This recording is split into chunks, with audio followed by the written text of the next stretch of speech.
Vi avevamo promesso di mostrarvi la città di Toledo. Ve la Andiamo. mostriamo dallo specchio questa volta, però. Primo pomeriggio, un po' in ritardo, ma stamattina si è lavorato. Come mai? Come sempre, vabbè. Però ha aggiunto dei particolari superflui. Andiamo. Si va. Con l'occasione vi mostriamo anche il parcheggio per la moto, perché so che vi interessa parecchio. La Tenerona dovrebbe essere di qua. La luce non funziona. Eccola accesa, prendiamo il cavalletto da lavoro. Chiave a brugola per il mini treppiede fotografico che ho sullo zaino.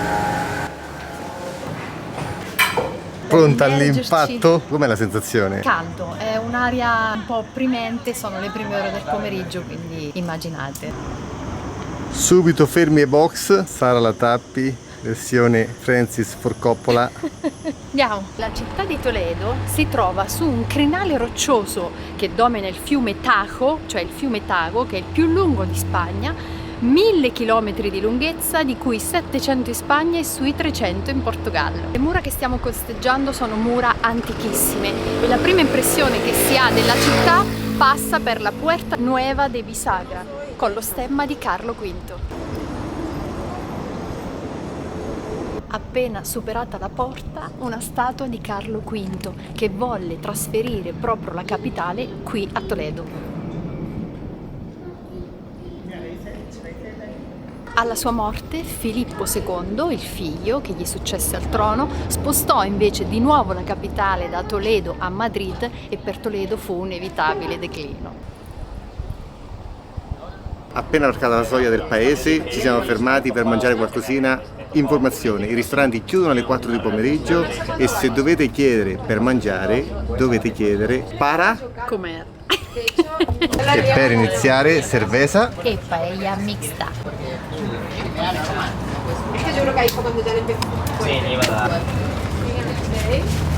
Seconda portata, entrecôte con patate e riso. Credo sia una salsa di ketchup in questo caso. Quando abbiamo pagato? 20,50 €, era un menù fisso, l'abbiamo diviso in due perché per rimanere leggeri, poi casomai ci prenderemo un gelato. Siamo alla ricerca di agua del tiempo, se la volete a temperatura ambiente, altrimenti agua fria. Siamo in piazza Zocodover, che ha questo nome insolito dovuto alla dominazione araba. Infatti qui dal 1465 fino agli anni 60 del Novecento si è svolto il souk del bestiame, cioè il mercato del bestiame.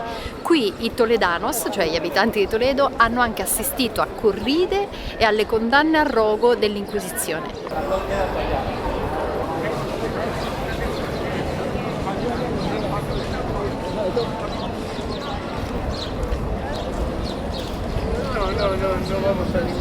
Ora ci dirigiamo all'Alcázar di Toledo, dall'arabo Alcázar, e cioè fortezza. Questo edificio è stato rimaneggiato durante la Riconquista, è stato dimora di Carlo V e quando la capitale fu spostata a Madrid diventò la sede dell'Accademia della Infanteria, una delle accademie militari più importanti di Spagna. Oggi è sede del Museo dell'Esercito Cittadino. Toledo è caratterizzata da queste viuzze strettissime che portano in salita fino al centro, proprio per questo motivo viene spesso paragonata alle medine di Fez, di Damasco o del Cairo. Quindi preparatevi, scarpe comode perché c'è veramente molto da camminare e soprattutto in salita.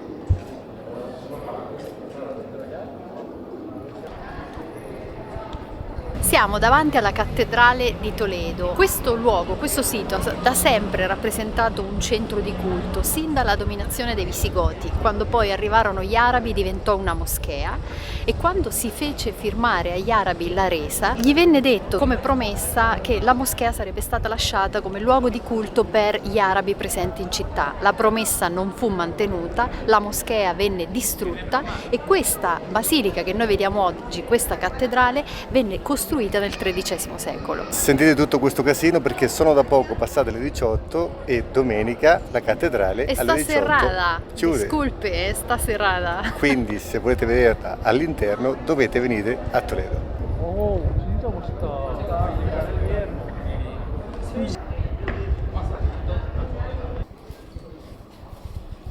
Questa è la targa che testimonia che dal 1986 il centro storico di Toledo è completamente patrimonio UNESCO.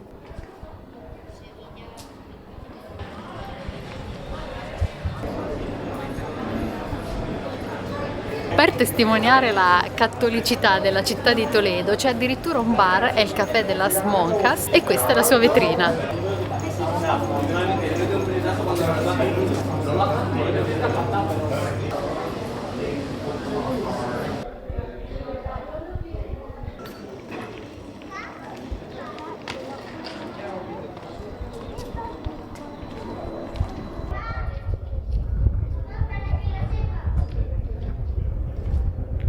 Terminiamo la nostra visita in giornata della città di Toledo davanti a San Juan de los Reyes, cioè il complesso francescano con monastero e chiesa costruiti nel pieno del quartiere ebraico della Juderia di Toledo, proprio per ostentare il potere della corona e il potere della religione cattolica in Spagna, questo da parte de los Reyes Católicos, cioè dai re cattolici Isabella e Ferdinando. Due sovrani avevano deciso di farsi seppellire qui, ma poi dopo la liberazione con la riconquista della città di Granada decisero per la città di Granada. Ai lati del monastero ci sono proprio appese le catene dei prigionieri cattolici di Granada, proprio perché erano stati liberati, quindi sono stati messi lì proprio al simbolo della liberazione.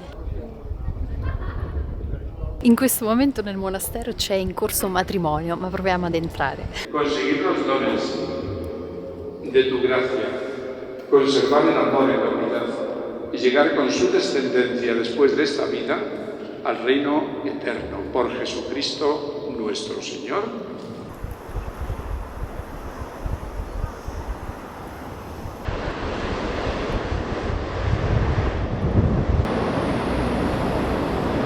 Ora 26 minuti di cammino per andare a fare la foto spettacolare. Dobbiamo fare tutta questa strada per arrivare a Mirador. Già da qua il panorama inizia a cambiare. Guardate che spettacolo al calar del sole. C'è anche una piacevolissima camminata lungo fiume. Il dietro le quinte. Abbiamo bevuto circa 4 litri d'acqua Acqua oggi. go-go.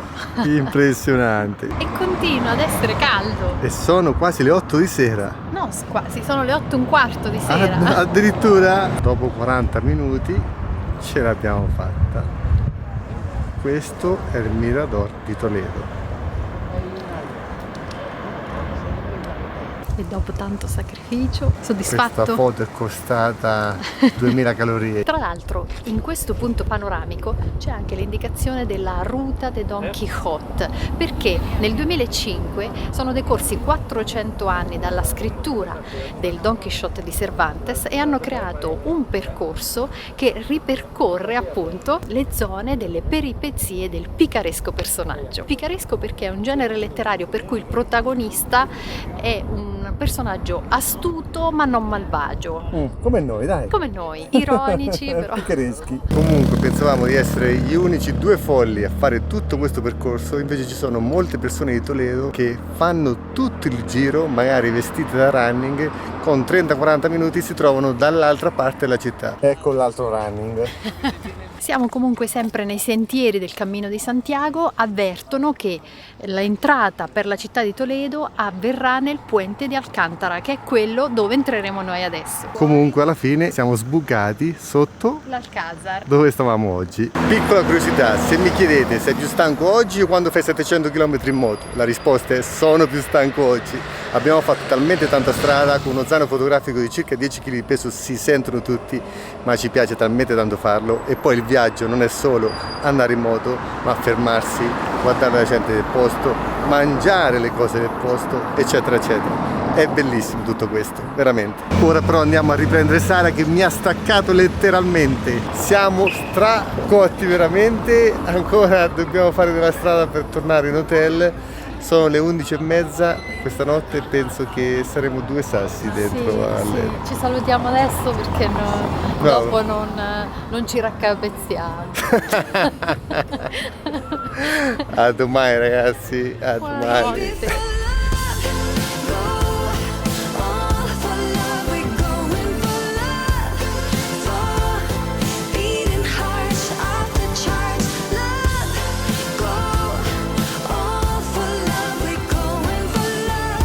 Baby, go she'll get it right, but don't get me wrong. Say what you gotta say.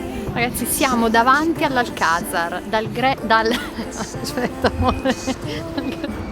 Siamo davanti all'Alcazar, dall'arabo al-Qasr, e cioè fortezza. Questa fortezza è stata appunto per secoli tale. Siamo davanti all'Alcazar, dall'arabo al-Qasr, cioè fortezza. Dopo... La clip dell'Alcazar ci è costata una scottatura solare.